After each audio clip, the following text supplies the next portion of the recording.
Welcome back, Epsilon? Burger. Yeah. Yep, Epsilon. Burger. Yeah, this guy's shot. Yeah.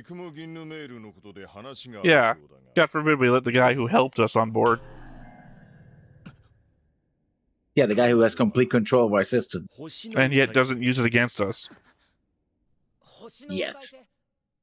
Hey everybody, welcome back to the Stoneface Reactions. I'm Theta, this is Lessons, and we are back for the penultimate episode of Macross Delta, the show. Because obviously we're going into everything else, Macross Delta afterwards. And we're going to wrap everything up with essentially Macross 2, Lovers Again. Yes. But even before that, at some point, we'll do a Macross Delta character ranking episode, top episodes, whatever. But before then, of course, we have to finish the show. And I know you did the sarcastic, but there was one element of last episode that did get me excited in rewatch. Which was? We're not in notes yet. That's to leave the audience waiting. Because first off, we have to get through the board, which I think is where we lose the audience most times. But fuck you, I spent time on this shit. So let's go ahead and go to the board. I will say there was 3 characters I meant to add, but I forgot to because time. And it was just the 3 judges. So just the 3 feathers. Otherwise, I connected Burger with a white line to the Chaos line. It very clearly helped them, but I assume we're going to see him in a movie or something. Yeah. The element that, as somebody told us before, Labyrinth of Time was meant to be seen between the movies, apparently. Again, just trusting that comment to be even true.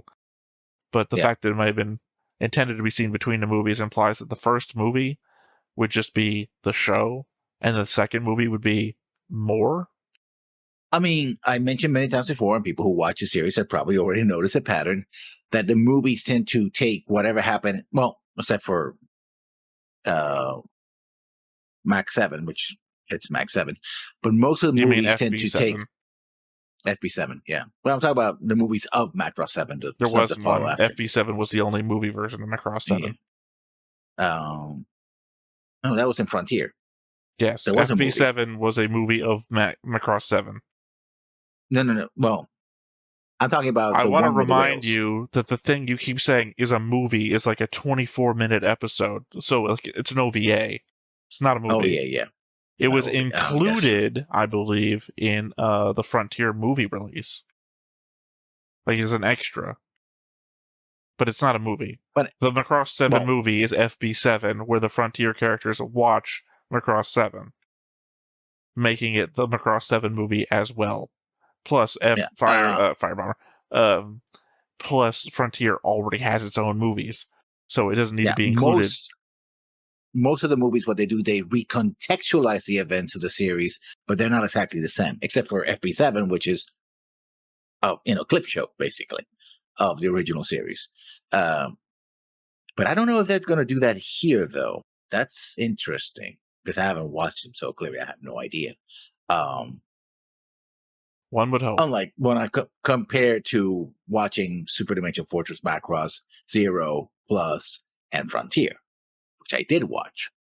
See, that's where I was going with that. For you, side like, oh, God forbid I make some weird face at you, unlike how you always do to me. The weird thing is that when I cut out the silent parts in the editing, when I'm cutting out the silent parts in the editing, and I know I can look to myself to make gesticulations and everything, which are a lot more obvious, but when all you do sometimes is roll your eyes, it's hard to tell, and I'm pretty sure I cut out most of your facial inflections, because your facial inflections come in 10-second silent spans. Anyway, like I was saying, I don't know if what they're going to do is just continue the story or go back and say, oh, yeah, we did this in the series, but let's recontextualize it in a way that we think it's good. I mean, I already said, I think movie 1 is going to be the recontextualization thing, and movie 2 is going to be more. So nothing about the board changes, not really. What were the board? Yeah. No. What were the board changes? I was so enraptured by them. Yeah, Burger has a white line. I do have a note about him, of course. but we'll get to that when we get to it. I guess Mikumo, I guess no, red line directly to Royd, I guess. I don't know that's well enough established yet. Well, she clearly doesn't want to be doing whatever he's forcing her to do. She's crying lessons. I know, obviously, but I don't know if there might not be more than what's visually seen yet. I don't think she wants to do whatever it is she's doing. He's commanding her to do it. Right, but she also lacks memory. This could be a total recall situation. Yeah, but that doesn't mean that if she ultimately remembers what she was supposed to do, goes in line with what Royd wants her to do. So that might not still be the thing, though. Yeah, you're saying might not, or it might. I doubt Just because you're saying might not doesn't automatically dismiss the might part. This could be a situation that whoever Mikumo was, the artificial creature that was existent before, might actually be all about this. And who's to say that she doesn't, current Mikumo, get wiped for old Mikumo? As I'm saying, it's a present situation that I need to see play out first. Well, I think this, because we don't know what they took from, Royd I have a whole note about this. I think we should just get into the notes first. And you have more, which means you go first. Well, let's start with a note saying. I'd like to see that your first note actually is that. You should keep going with what you were saying. No, it isn't. In fact, I don't even mention her in any, except one of my notes. Oh, my biggest note is her. Episode 24, Fatal Judgment. Mirage, by treaty, they can't kill us. 5 minutes later, oh shit, they're gonna kill us. No, they didn't say we can't kill us. They have to treat us by treaty, humanly or something. Well, here's the thing. My first note is also that.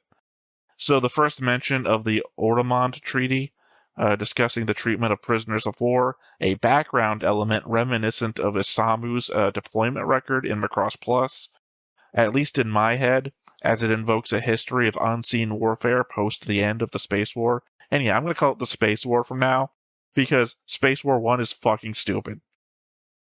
Because there hasn't been a Space War 2 yet. Like, there's been other wars in space. We don't refer to them as Space War 2. So, until we get another one with a numerical value to it, it's the Space War. Still, I think it's like, just for making light of it, it's like, oh no, they're not treats whatever. Oh yeah, you're gonna. No, it's fine. I wrote entire notes that made light of things that happened in the show or the episode that I ended up deleting because it's like, oh yeah, this is making full sense. It's a funny joke. It doesn't make any sense anymore. Like, specifically the ability to see wind and not, like, picking up the planes or anything. Same thing I said before about the heat sensors that didn't do anything. Oh, you said you responded with one. Yeah, I know. It's your vote next. I'm just kind of still going on. As a follow-up to that note, I mean, this is an inquiry to satisfy Hines at best, a show trial at worst. No. And I go for the show trial. Well, it's not to satisfy Hines, it's to satisfy themselves.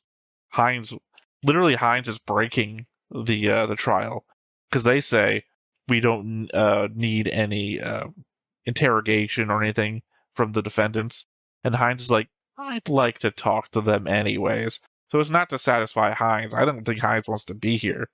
This is just like, again, show trial.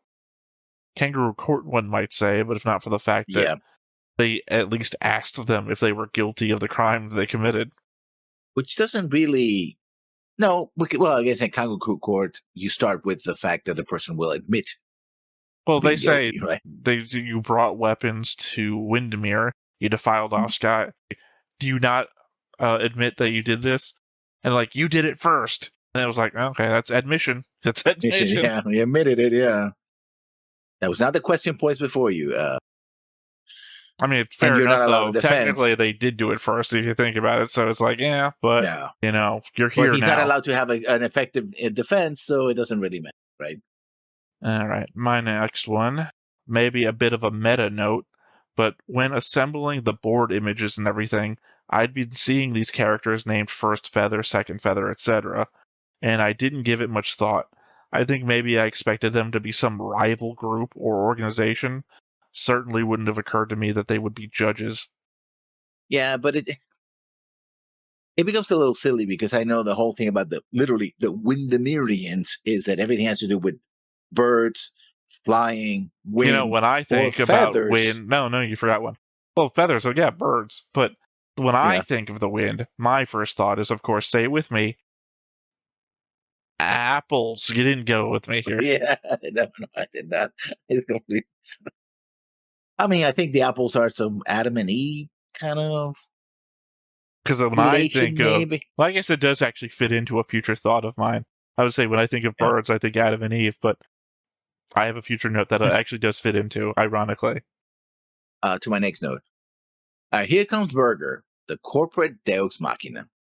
Well, I mean, it was established that they make everything. Here's my problem. He says, oh, yeah, actually, we made some of the parts for the Chaos satellites in orbit.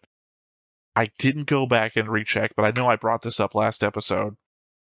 The fact is that the gate opens up in atmosphere. Yeah. So where do the Chaos satellites that you're using come from? You didn't drop them off on your way here. So that was a bullshit note from the beginning. And then Burger's like, I'm going to play into that.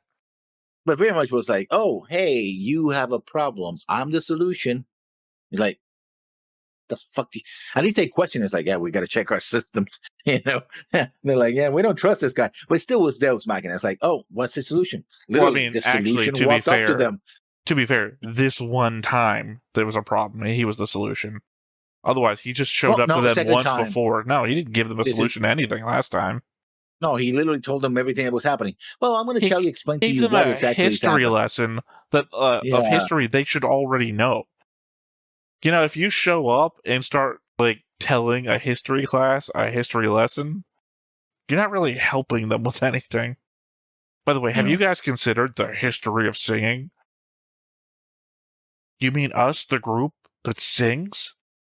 You might be onto something. No, that wasn't helping. Unlike this time where he like, by the way, I had my boys do a bit of maintenance on the thing. By the way, we supplied it with weaponry and everything. That is actually helping. Yeah, it's like, oh, I have a solution for you. Although I have a future note of how they fixed the problem, which... I mean, I have a future note about something that I had a problem with during our reaction and am addressing, but that's not my next one. Yeah. If there is one thing I appreciate from this series, it's every time that Hayate isn't in as Siegfried and gets self-righteous, he gets his ass handed to him. The plot is heavy in his favor to let him do whatever, but this one constant is at least a barrier for him. Yeah, he's not a great combat. Well, he's not a superhuman, and the Windermerians most of the time don't appear to be either, but, you know, just every time he's like, I'm going to get up and I'm going to tell you what I... Yeah. I just love seeing Hayate get knocked on his ass. Maybe it's due to all those times in Gundam Seed where Kira just did whatever the fuck he wanted. It's good to see a Kira-like character get his ass kicked. Well, now comes one of my biggest notes, and I would like to input on this one because it's one of those things that I'm thinking about it, but I'm not really sure what they were going with. So we bring back the idea of color in music, but Freya describes Heinz singing as colorless. I could say that this means that Heinz doesn't believe in what he's doing, that his song has no color. But if that's the case, what about Mikumo? She's an artificial being whose music is described as a rainbow. Where does the color of her music come from? Well, I mean, also quite clearly, Heinz does believe in what he's doing because he's killing himself to do it. But yet the way colors have been described, well, I've been interpret the colors of the music, is that it's... I know, I'm addressing the element that you said is his colorless because he doesn't actually believe in it, but he does believe in it to the point that he's killing himself while doing it, so clearly that's not the source. Also, I'd point out that previously I've made notes about this in the same vein as I've made notes about not understanding the runes, specifically colors and what they mean and everything. I've already implicitly told you, I have no fucking idea. This is nonsense to me. Every time they talk about the wind and what it means, and the fact that we've only actually seen it through Keith's eyes once, it's nonsense. I have no fucking idea. I mean, the wind, every time you see the glowing thing around the fighters, that's supposed to be the wind. Every time. Right? We've seen it once. Yeah. Actually, not even once. We saw it around a ship. We saw it around the ship that Keith destroyed, and that was it. Very specifically, because we... As well. No. I know it's a no, because we brought up during that time that was the first time we'd ever seen it. And we've referenced that was the only time we've ever seen it. So this is your first time going back on that thought. No, we've seen it a couple of times. No. Again, you're just now, after agreeing with me like a dozen times before that we've only ever seen it the one time. Now you're like, no, we've seen it before. I don't give a shit anymore. You can't bring it back. Okay, sure. Okay, I missed Burger telling the group that he had Hayate's dad Fighter tuned up the night before. I was going on about how museum pieces and movies and TV shows are always oddly just fueled and ready to go for whatever shenanigans will happen, and was making fun of that. I think I used the Wonder Woman movie as an example. So, complaint retracted. I just missed that line. Well, that leads right into my next note. Because, by the way, if the Windermerians took out the legs of the Valk, then it shouldn't have any engines either, since the engines for the feet of the Valk legs the engines are the feet of the Valk legs in Gerwalk and Battleroid modes. So this should be like if they put in, should be like a third of space. That's the main engines. There shouldn't be any engines there. They took out the legs. No, I literally had a window open to the Siegfried. So I was like, oh, this has to be close to the Siegfried page. Because remember, I told you before how the Siegfried was like 7 times faster than the... I can't remember what the aerial knights use. The Draken 3. Yeah, Draken 3. But yeah, I had the page up, so I was like, oh, maybe it was close to that one. Because I remember seeing something about it before, and it's like, nah, don't look it up. All right, well, my next note is quite literally the one that I feel like you're going to throw up about. So, Mikumo is an artificial life form revived by Lady M with something stolen from the inner chamber of the protoculture ruins on Windermere 7 years ago. Royd says she is the Star Singer, a priestess left by the protoculture. So yeah, the image on the panel looks like a strangely artistic version of Birdman. And to tie it in with Macross Zero and their creation myth, the bottom of the image looks like fish and birds. The thing is, Birdman may have had some intelligence or programming, but ultimately it was a piloted craft. So, something being stolen from here and being used to make Mikumo leads me to a crazy theory. And here's the part where I feel like you're just going to be angry or not like it or whatever. Maybe I've finally gotten what I wanted. Maybe the Birdman that was here is the Birdman that left Earth 59 years ago, and the thing they stole from the chamber was Saraname's body, which they then used her genetic material as a basis for cloning and made Mikumo that way. I'd love to go a step further and say that they found Shin and combined their DNA and Mikumo is actually their child, but Shin's Valkyrie is nowhere to be seen, so seems like a step too far. I mean, that would be a full jump to here, but no, because according to Royd, she was an ancient protoculture creation. So she existed hundreds, perhaps thousands of years in the past, and she was the one that gave the Windermerians the ability to sing. I've literally quoted Royd. He doesn't say ancient protoculture creation. He says the Star Singer, a priestess left behind by the protoculture. And when would the protoculture have left her behind? 500,000 years ago. You're saying you have no idea. The ruins could be 500,000 years old. The Birdman could have just come back. This could have been where the Birdman came from. I mean, how many times have we theorized that perhaps this was the protoculture last stronghold or whatever? Yeah. Maybe the Birdman left here to go to Earth, and then it just came back. So it was here 500,000 years ago, left for Earth, and then came back from Earth. Again, the element is also, like I said, to the Macross Zero creation myth of birds and fish. For some reason, that thing has bird and fish right underneath it in the image. It fits. It could be another Birdman. It doesn't have to be the same one. Yeah, but I mean, why have the bird and fish? Somebody drew that. Like I said, it could be symbols of the protoculture. And I also want to throw out there before you get too hard up on defeating the theory. I did say it was a crazy theory. I just would like it to be true. Also, I would also argue whatever hell happened to shit. It's an echo of the two being similar stories. I do have a note about that, but I don't go so far as being literally the same. I would prefer it to be the same because, well, I mean, I think that just follows on our previous discussions that I would I would like returning old characters, and you would prefer new things. So, of course, if I write a theory about it, I would prefer to connect this to Sarah somehow, and finally finish the loop of where the fuck did that Birdman go? I think it would be less interesting if it was just dead and floating in space. I think the tendency in Macross is that whenever somebody leaves back, including Birdman, so we're never going to see it again. Except for maybe Alto.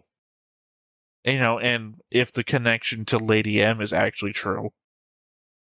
If the connection to Lady M is actually true, then all bets are off on people not coming back. But, not for nothing, Isamu fucking came back. Well, he never left.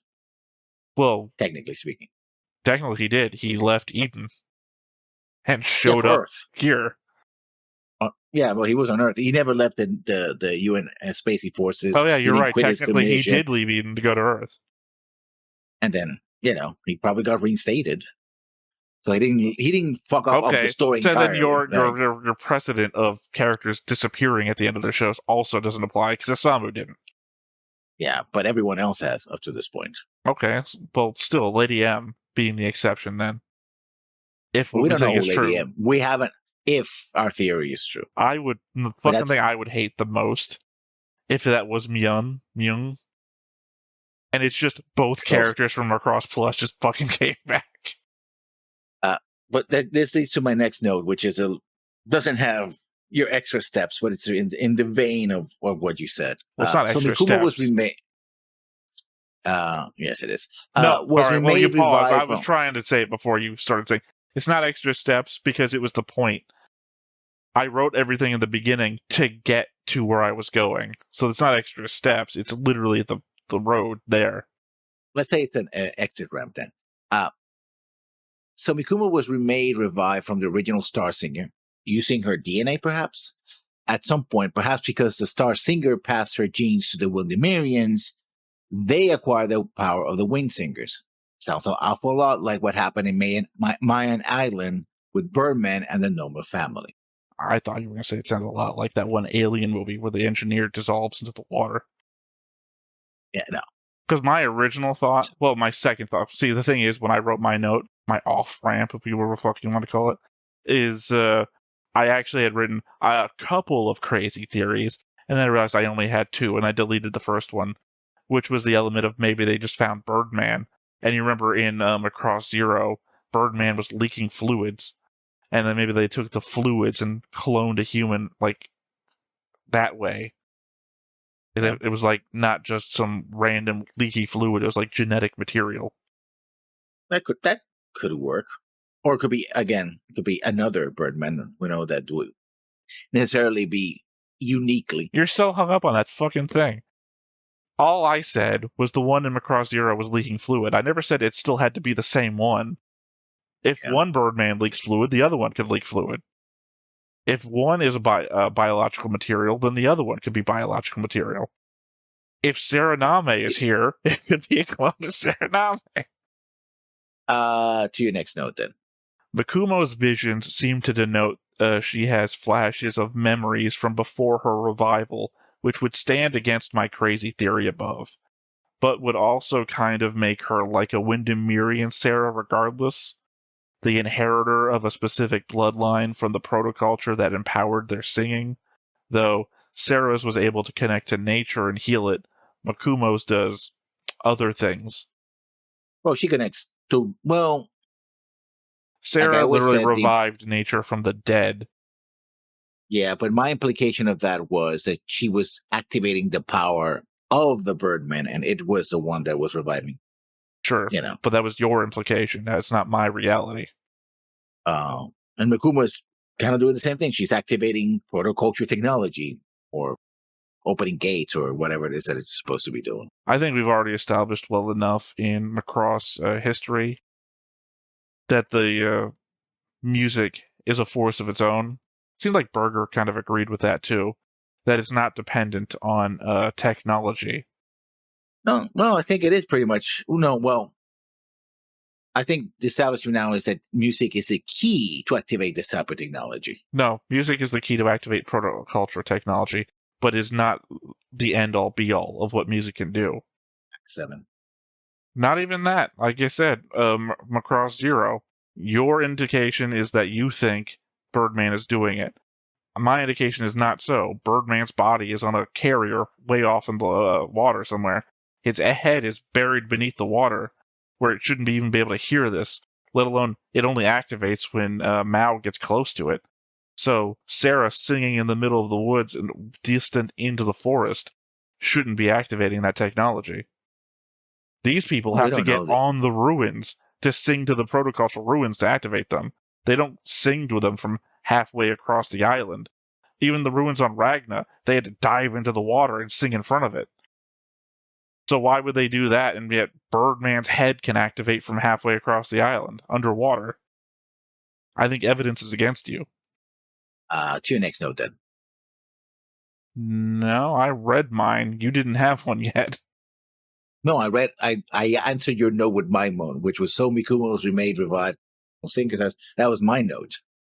No, I read one about Sarah's ability to heal nature and everything. You didn't read anything after that. You've been responding to my one. When you've been arguing with me this whole time, that was my note. Oh, then my note then. I thought that Hayate was going to pull the same trick that he did back in Ragnar when he went over the edge only for the air current to push him back up. Mind you, that would not make him, Mirage, or Freya either bullet or sword proof, so it wouldn't really have done much of anything. Yeah, I mean, a trick. You essentially said that in the episode. So yeah, I mean, I had written a whole note about the element about the Windemirian wind sight thing there, and it's like, how the hell did they not see the craft? Because I misremembered it while I was about to write it before it actually happened, and then I remembered, oh, that's right, they were remote controlling the craft, so there wouldn't have been a person inside of it to see. But again, the other element that I had in that note that I deleted was the element of thank God for those whisper quiet engines, because they didn't hear it. You don't hear it coming up. They jump and it's there. It's as quiet as the DeLorean in Back to the Future 2. And that's right. That was also an element of that note. That joke about Back to the Future 2 and Marty jumps off and lands on the DeLorean. I kept it in my head. I know, I see. You did that. Go ahead. Oh, you saw it. I could see it in my head. What color is my wind? Tell you what, it's green. It's nasty. Yeah. Yeah.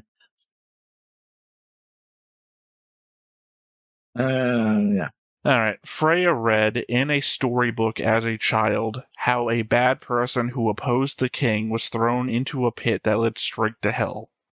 Great children's stories on Windermere. I'm just going to assume the scene got abridged for time, because I'd have to think that a real children's story would have been that was all a mistake, that the person was pure of heart, and how the winds carried them back up to prove their innocence, thus laying the foundation for Hayate to jump later in the scene and be carried back up, Back to the Future 2 style, on the back of a jet. Sorry, it seems like concluded in this note anyway. Back to the Future. Well, you can see it. Why the fuck would Freya read a story as a child about a person being thrown into a pit straight to hell as a children's story? It seems to me the story, as I just said, would have been the vindicated hero being tossed off and then brought back up the same way Hayate was earlier in the season, as you mentioned. To then, show don't tell, for her to tell us that, but then to see Hayate rising back up and it's like, oh, vindicated hero, like you just established. Because her story makes no goddamn sense to just tell us out of the blue. Cool, you indicated that the pit was deep. Thanks, Freya. Helps a lot. My second and last note. Now I know why the Windemirians use swords. They're all graduates of the Stormtrooper shooting course. I mean, I think I mentioned in the episode that you don't have to be that close to point a gun at a person. Yeah, but they go full auto and they don't hit any of them. Well, yeah, but I also mean the fact that tiny beam. They're the kind of characters that walk up to a person while pointing a gun. It's like you can give commands from a distance. It's a ranged weapon. Your next note then? No, that was my last. Okay, I ended on Back to the Future. Yeah, okay. My last note. The only way that wound makes sense, that was on Mecca, I believe. My sense is if it is the exit wound from the sniper shot. By the way, a sniper that got the drop on them without being seen landing on the platform. They took everyone else, like, oh yeah, full spread. We take them all out. And the guy apparently landed behind them. They kept singing. It's like, okay, I'm going to take my time in. Boom, there it is. 2 comments. One, as I indicated when I was reacting to the episode with you, it looks like it just grazes her. It looks like an exit wound because it seems like there's a darker hole there, but there's nothing on the other side. Because as I indicated during the episode, there's no blood coming. There's no blood coming from anywhere. Like it would be side for side. Well, no, if it was passing through, it would be. But there's no exit wound on the other side, and she's not bleeding from anywhere else. Plus, there's no blood coming out of the wound there to pool beneath her like it is. So that doesn't make any sense. I know what you're talking about. Yeah. Go back, not talking to you, talking to the audience member. Go back and watch my reaction. I explained it all there. Just the same way I explained here, but I'm not going to repeat myself a third time. Second, it's a horrible scene. What's the setup before that? Hayate is looking up, and he notes the glint in the sky near one of the towers, which is Arad flying around in his father's old... Hayate's father's old jet. A glint in the sky that he looks up and sees. Well, how do you typically denote that there's a sniper somewhere around? In, like, visual medium? Yeah. Yeah. So, we already established Hayate and crew are looking around. Didn't see the sniper.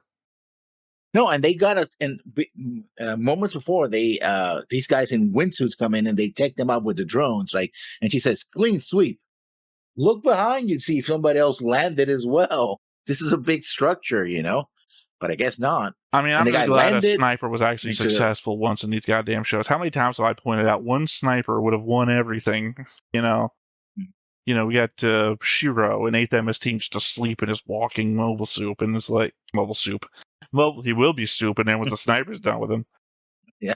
One sniper could have won the war anywhere in Mobile Suit Gundam.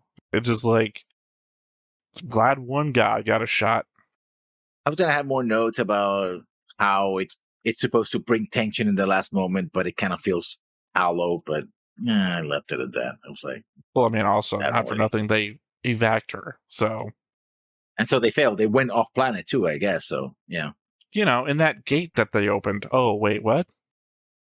How are they getting out when they have to sing to open the gate and 2/5 of their crew is missing?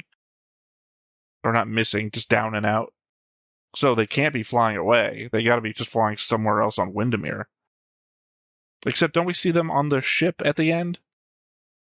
Yeah. So that whole conversation we had about how pointless the fold barrier was because the nuns had a base on the planet and they got a dimensional bomb through, on all of this before we're using a gate to get in and out.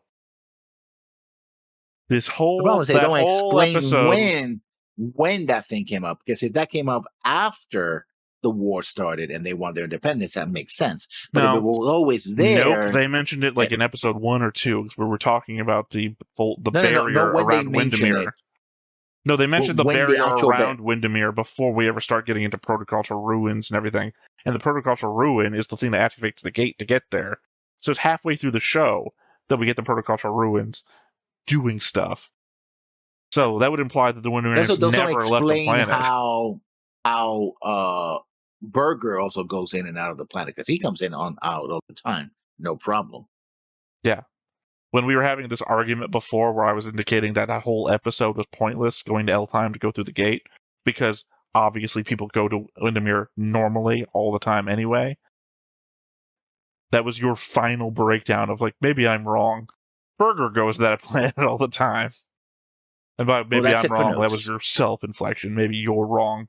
You yourself said. Well, I know that you would enjoy me saying maybe I'm wrong and thinking, oh, maybe he thinks he's wrong.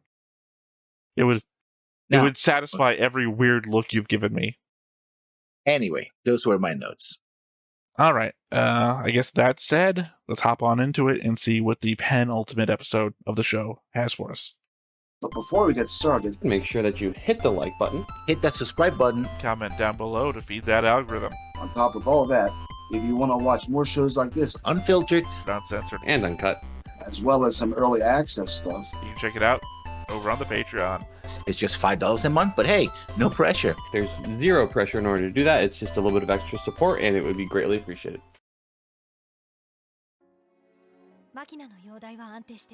Machina, I said mecha, but Machina. Which makes the same thing, basically. But she survived.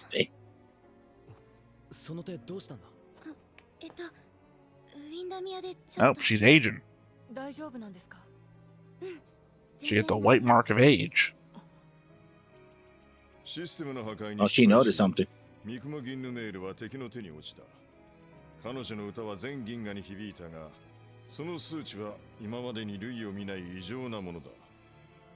Plus that one Protoclture ruin got an extra bit on top of it.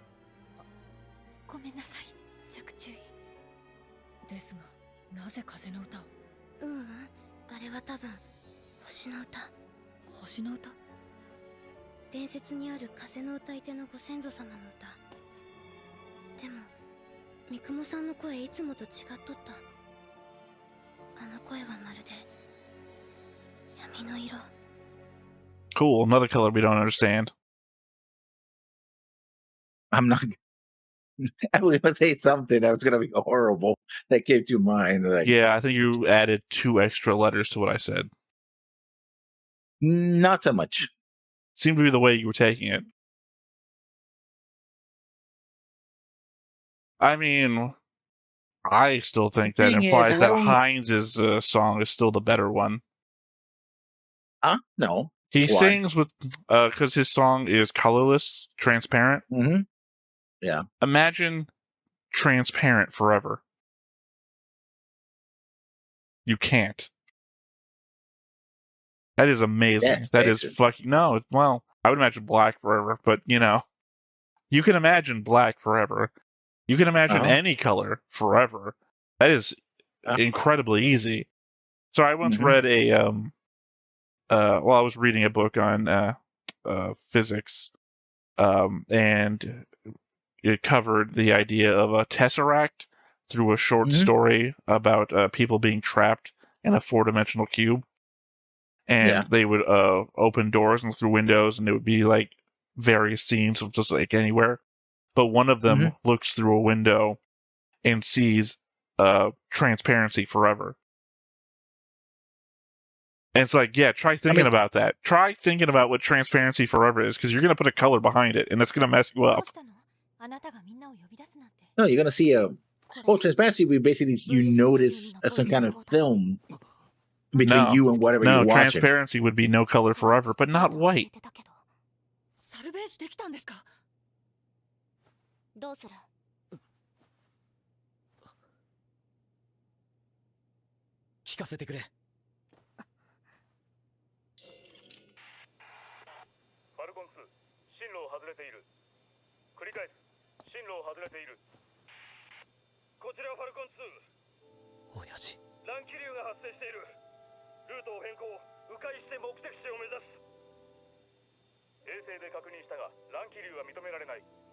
I mean, it would be a whole switch up if he was just fucking guilty.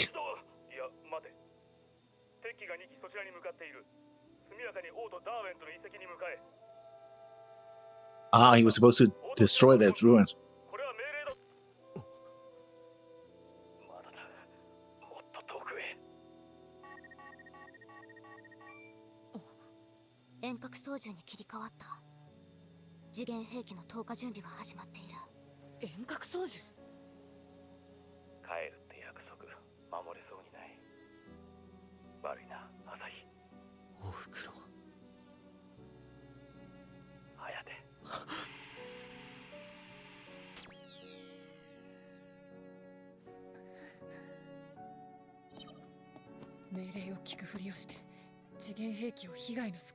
Well, he fucking failed, didn't he?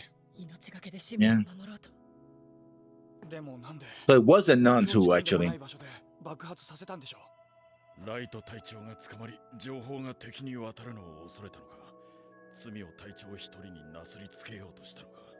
Well, remember, they did rob something valuable from the Windermerians before all this.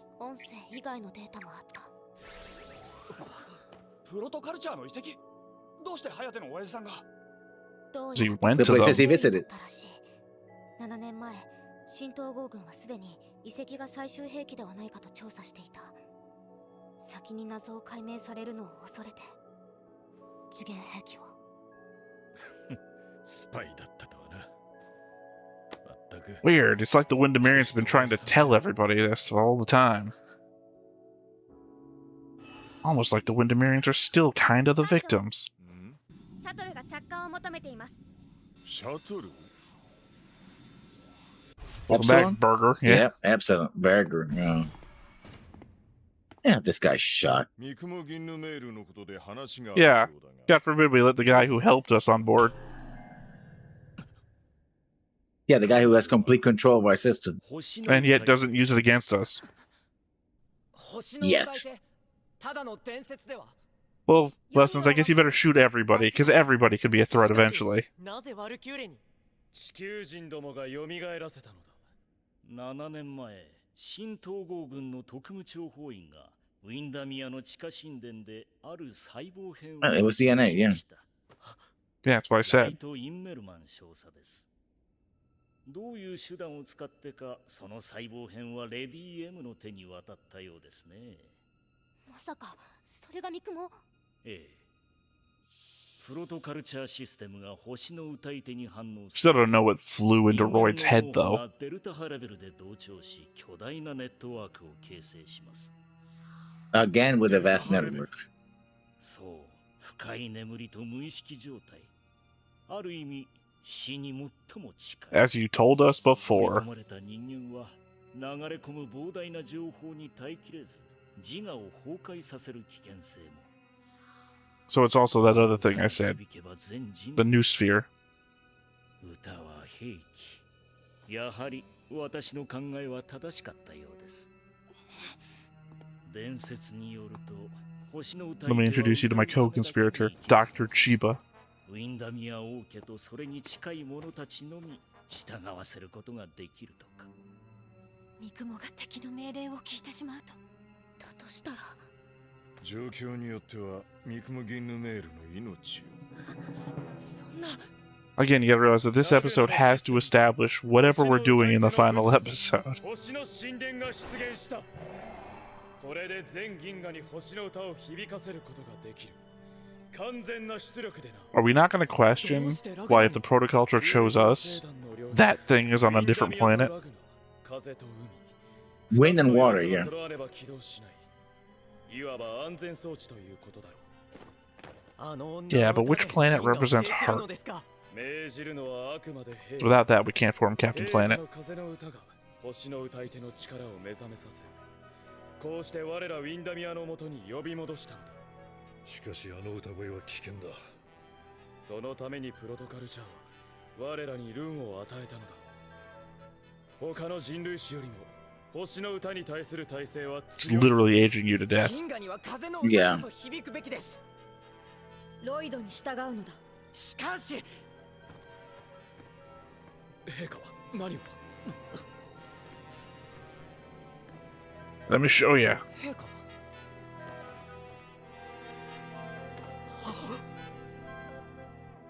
世はルンの輝く限り歌う。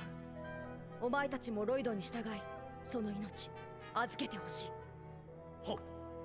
You know, until Keith kills him. I don't know how it's happening, but Bogue is slowly becoming my favorite of them. 星の歌い手のこと、確証が得られるまで話すわけにはいかなかった。ロイド様、どうした？新統合軍の艦隊が西風圏内に侵入しました。新統合軍の艦隊？民間の船舶に救助生代の接近を禁止すると警告を発しています。 I mean, they're a galaxy-wide threat now. Can't be ignored. Well. You know, just like we went to that ice planet that the Proto-Devlin came Oh, from. this guy. This jacket. 西風圏が崩れているという情報を新統合軍に伝えました。Oh, he let him know. And you want to kill this guy at every turn, and all he's doing is helping. He's not helping. He let the nuns come attack with dimensional weapons. You mean the enemy? You've regarded as Windermere as the enemy the whole fucking time, and you're like, they're gonna attack all the planets, not just Windermere. No, because he said the Windermere barrier was down. That only implies Windermere. I mean, I'm not saying you're wrong. I'm just arguing with you because you're talking to me in that tone of voice.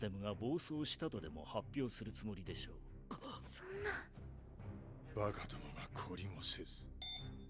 攻撃開始は2時間後、1800。艦長、レディエムから通達です。ウィンダミア軍はラグナに侵攻すると予測される。地球ラグナに向かい、新統合軍の攻撃開始前にこれを撃退せよとのことです。Yeah, we have to have every major fight actually happen on Ragna.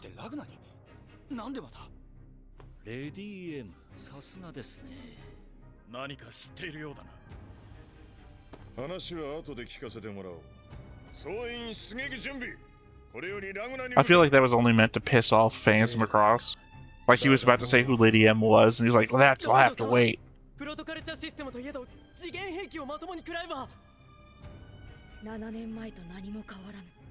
You know, why not? The protocols are so fucking advanced, why can't they not stand up to weapons on our level?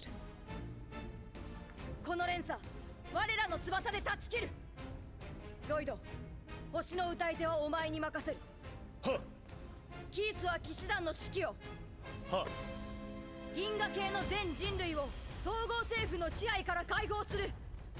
自由の風を導かん。大いなる風にかけて。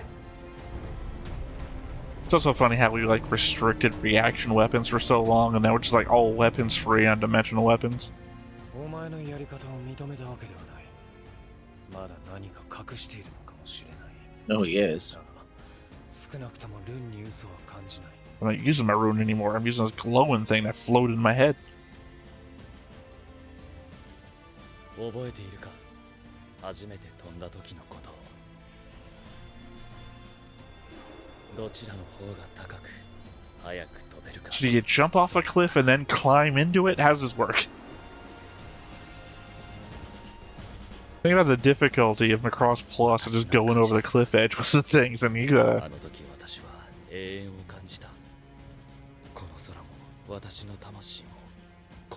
Come on, reach out, grab hands. その思いは今も変わらない。陛下とウィンダミアを中心に銀河に永遠の平和を築いてみせる。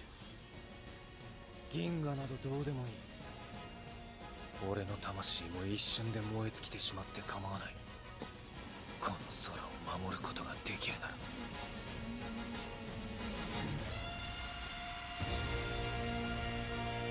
そうだな。 That's the first suspense-filled glasses putting on scene I've ever seen. Yeah. Usually it's, my God, not. So basically, I think what's going to happen, they're going to control the fleet using her, and that's going to be that neutralize the threat. Well, I mean, we've already seen that once before. Yeah.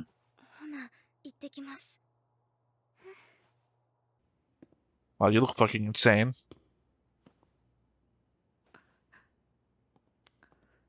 Freya, 何してるの？なんも。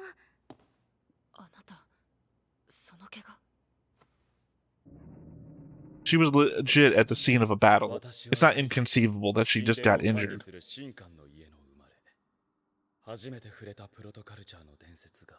Well, that explains Royd then. 彼らの文化と文明に見入られ研究を続け、しかしその英知のすべてを明かすには我らの命は儚い。そう思い生きてきました。ですがその思いもあなたの輝きで。星の神殿？そいつが現れたからウィンダミア軍はラグナに。はい。ラグナは空間へのゲートが開きやすい場所だとか。そのことと何か関係があるのかもしれません。This should be that one Crusade episode. そんな話もございます。バジュラ戦役終結後、ケイオスがラグナで亜空間からの通信を傍受。その周波数は50年以上前に行方不明になった第 there 一 you go. 長距離移民船団。その機関メガロード1と同じものだったとか。レディ M なる人物が活動を始めたのもその頃のようです。Again, Oh, we there's have confirmation then. two people with the name M from that show on that ship. では皆様の勝利をお祈りしております。 I mean, I'm more leaning towards Misa. I don't think Minmay, no offense, has the brain power for that. Also, Misa was the one that found the song. 決戦ですね、ラグナで。ワルキューレは万全じゃないが。やってみせます。夢があるんです。夢 That one day... ワルキューレのみんなで I'm not going into 好 it. きな歌を歌う。マキナとレイナとフレイヤ、そしてミクモと私で。戦争もバールも関係なく、思いっきり自由に。Yeah, this feels... いえ、嘘です。 No, I think I'm right about the movie. I think this proves that I'm right about the movie. The first movie is going to be all of this, and then the second one they resolve. Well, the celestial, the place they're talking about, is going to be outside of the galaxy where we saw in Labyrinth of Time the thing points, and that's going to be the next movie. And that we're gonna... I don't know how the show is going to end, but I feel like it's not going to end where the movie is going to end.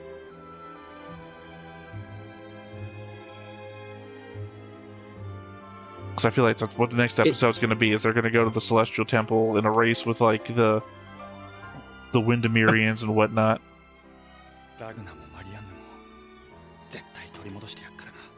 And if it follows the movie timeline, we're going to see Alto again. Didn't Alto have blue hair? Yeah. Just Hayate and Alto being together, blue hair and blue hair. お父様のこと。ああ、ありがとな。ウィンダミアで親父の話になった時、本当のことは誰もわからないって言ってくれて、すげえ嬉しかった。I mean, that would be a hell of a thing. To make Macross Delta suck so goddamn much no one watches the movies, and then fighting the crossover of Macross Frontier and Macross Delta in the movie. I don't think so. Again, they said that Labyrinth of Time was meant to be seen between the Macross Delta movies. Why would that be so, if not setting it up? And not for nothing, that was a protocol ruin.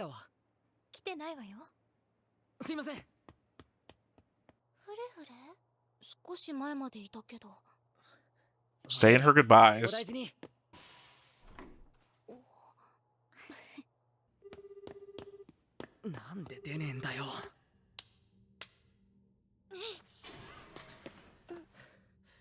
Oh yeah, on the next time on, had them standing side by side on a beach. Is it gonna be a hologram room? Probably. ごめん、でも作戦前にいいんかね、こんなところにいて。まあそうなんだけどさ。そろそろ戻らないと。フレイヤ。お互い頑張らんとね。いた、颯少尉。はい。もう何度も呼び出したんですよ。Apples. They're gonna be apples. Actually, I was thinking it was gonna be an undelivered package from his dad, but it's apparently his mother.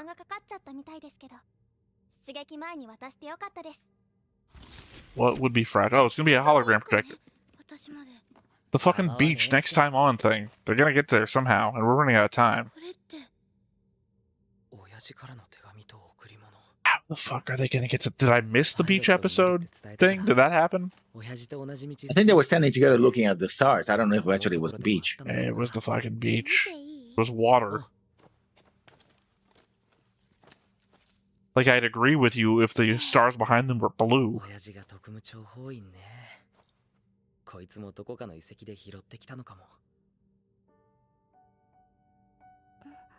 Look, Lesson's already figured that out like 20 episodes ago.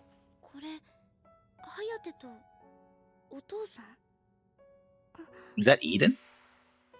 I mean, I'm sure Eden is the only planet with windmills. Well, apparently, no. It was Windermere. Oh. Go figure Windermere had windmills. どうした？ Remember that she told the story that one of the members of the nuns We gave already the guessed the it was thing, his dad. This isn't a reveal. Yes. It's also one sentence. Also, your dad really liked old-ass paper.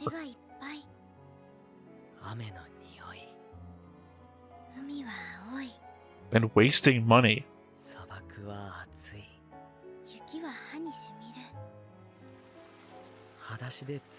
Boom! Told you there was an ocean. This wasn't this looking at the stars thing. Not that this makes any sense.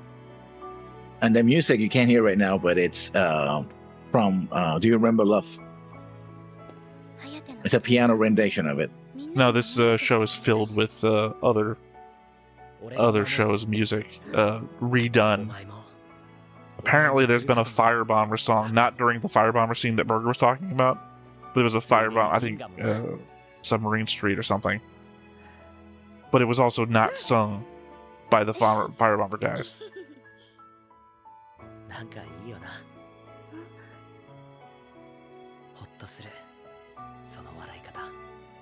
Unlike your singing, which makes me give a heart attack.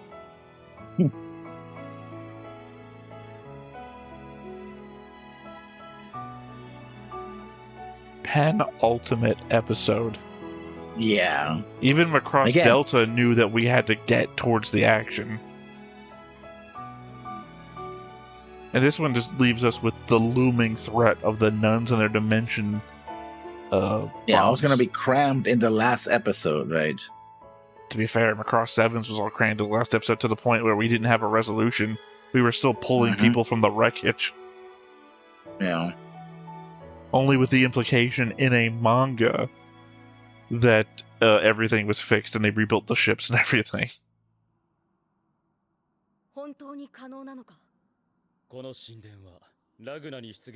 Can anybody explain why if we have the code word to shut her down, we still have her tied up? I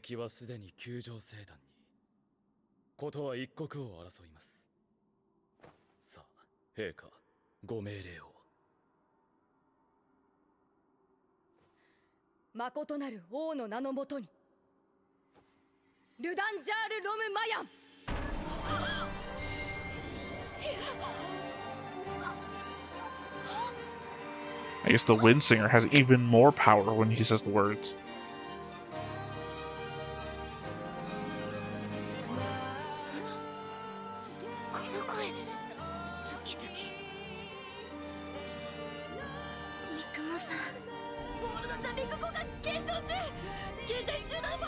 We're still trying to fold jam and shit.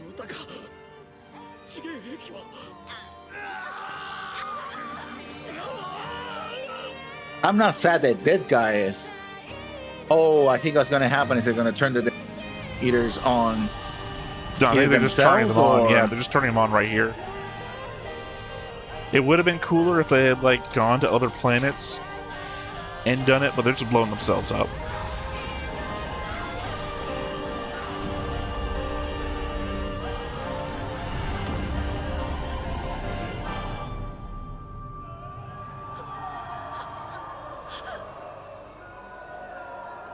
Well, more of the glowing shit, like the thing that entered Royd's head.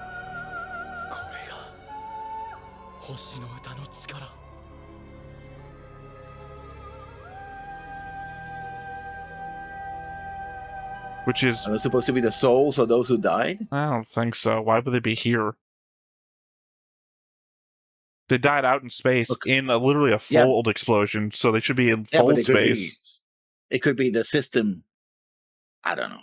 I don't know either. That's what I'm saying. Why would they be here? It's a legit question. Also, you know, not for nothing, the looming threat that we thought we would have for next episode just got destroyed, so... Yeah. I guess the Celestial Temple thing. But like I said, I feel like that's where we're going to end. And then the second movie is going to be that. And then like I said, Alto is going to be there. Well, I mean, if we follow the movie... if we follow the movie timeline... Does that mean that Cheryl and Ranka would also help as well? I don't know about joined with Cheryl. I don't remember Valgor. if Cheryl was in Labyrinth of Time. I know Ranka was. So Ranka joins with yeah, why not? I mean, legitimately, if the idea is that Labyrinth of Time was supposed to be seen between the two movies, that means that they finished Delta, they made the movie, then they made Labyrinth of Time with the Frontier crew, and then they made another movie. So they brought the Frontier crew back, and you think they only brought them back for a half an hour thing? Or do you think they brought them back for a 2-hour thing, half an hour of which being Labyrinth of Time? Maybe. I mean, that's what I foresee. But if memory serves, at the end of the Frontier movie, Cheryl was in a coma or something. So, I don't know. The thing is, what I foresee is I can't see how they're going to get away from it unless they can either kill Mikumo or Mikumo breaks out of the mental control, right? I foresee, and still could die. Based on what you just said there, Mikumo's going to break out of the mental control and then turn into something else. She's not going to be old Mikumo. She's going to be whatever. And that's going to lead to the second movie. I am anticipating a cliffhanger. That we're not going to finish everything up. That we're going to need a movie. But not the first movie, of course. I think the first movie is going to be a compilation of this or enough of this to establish the second movie, but also make whatever changes that they deem to make to create whatever they want to do in the second movie. Yeah. Like, again, this could have a different ending to what the movie has. Or they could just rush to the very end. Like, oh, Deus Machina again. Well, because they're being relying heavily on that burger guy to like, oh, yeah, no, I'm going to tell you these guys going to attack. The hell? Even with that, there's still way too much to do. We get Freya worrying about the aging thing, and like, she's with Hayate, but she still hasn't said anything really about it. And we have a wounded, what do we do about that? Machina is still wounded, recuperating, right? Yeah, but she's recovering. I already said that.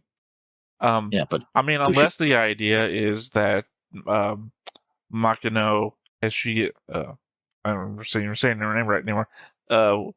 If she is as she is now, is just the inverse of what she should be. Like, her song is black because it's aging everybody, but it should be like Sarah's or healed people. So this would be like a galaxy-wide healing song if it was being done right. And that's the change that they're going to make. That way, we're not going to leave Freya like dying at the end. We're going to free up Makuno to sing the right song, which is going to heal her back. Which I guess is weird, because if we did that, we'd basically be establishing immortality for everyone, the entire galaxy, forever. Yeah, just gotta sing. Well, I mean, if you thought this was going to be the final Macross, like, I don't know if they thought this would be the final one, because clearly they're making a new one now. You know what? Why not create Paradise Forever? What a good way to go out that would be. Either way. Really leave nothing left for the next guy. Yeah, we're going to be seeing the next episode soon. So, well, behind the scenes, we're recording it tomorrow. So expect a deluge of negative notes, I guess. I didn't think there was anything good from last episode, but then I was like looking at the Birdman image, and I'm like, oh, I would really love if this tied into that. I'm always looking for tie-ins. Yeah. I'm spoiled for it when it comes to Universal Century, where I can be like, oh, you know what's happening right now somewhere else? Let me tell you what's happening right now somewhere else. Unfortunately, Macross always wants to go forwards in time, so it's none of that.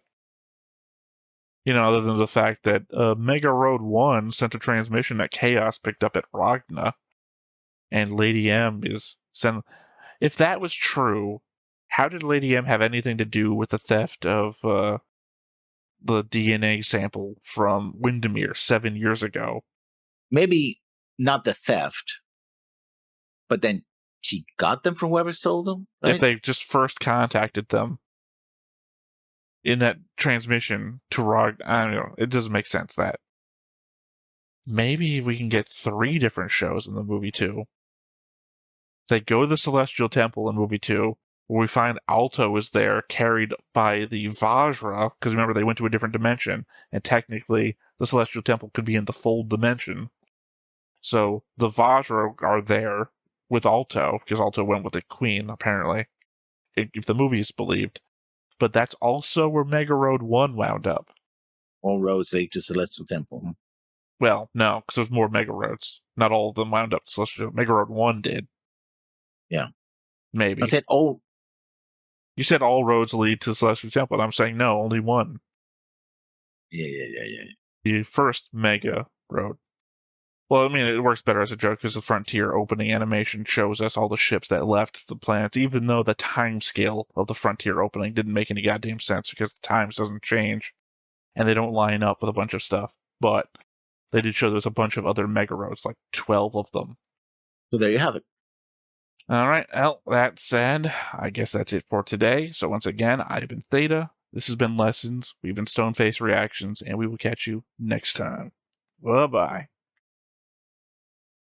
Hey everybody, thanks for watching another Stoneface Reactions. If you have an idea of another video we could go ahead and watch, go ahead and put it in the comments down below and we'll add it to the wheel. Be sure to like, comment, and subscribe, and let us know what you thought about this video and what parts you liked. And until then, we'll see you next time. Is this too goofy?